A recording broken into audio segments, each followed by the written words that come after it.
má rada sex, hej? Keď sa jej fakt niekto ľúbi, tak hneď ide na to. Aj my si povieme niekedy, že ježiš, ten je aký dobrý štát, by som dala dole. Tento muž je taký pekný, že ja by som mu vylízala nohy. Som otvorená. Potom to proste vyjebete. Ale Miha, ty si naozaj mimo. To je hrozné. Ja sa rada predvádzam. Moc.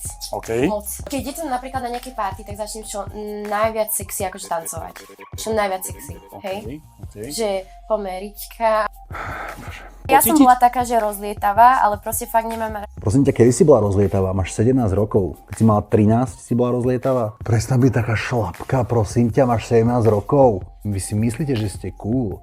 Ale vy neviete, že vy si tým kazíte život. Vy odpudzujete tých dobrých, správnych mužov týmto chovaním. Keď som mala, hej, že čo ja viem, že friends with benefits, že to sú proste jedni, že môže... Jaké friends with benefits?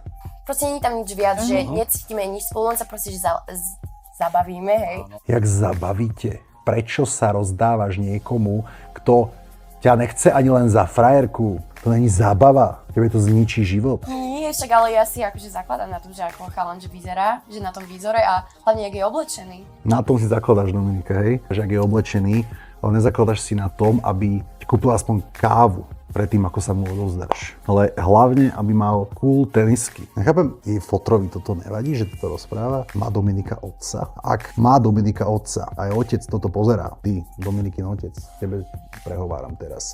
Ty vieš, že si zlyhal? Ty vieš, že tvoja 17-ročná dcéra vo videu vraví takéto veci? No že či o tom vieš? Či vieš, že si na plnej čiare zlyhal ako otec? Ľudia sú strašne pokazení v dnešnej dobe. Strašne pomílané. Treba ťa opraviť, musíš sa opraviť. Potom sa z nich stanú nejaké staré, vyžité, bezcitné kurvy, čo idú do rúže pre nevestu alebo do kerej piči.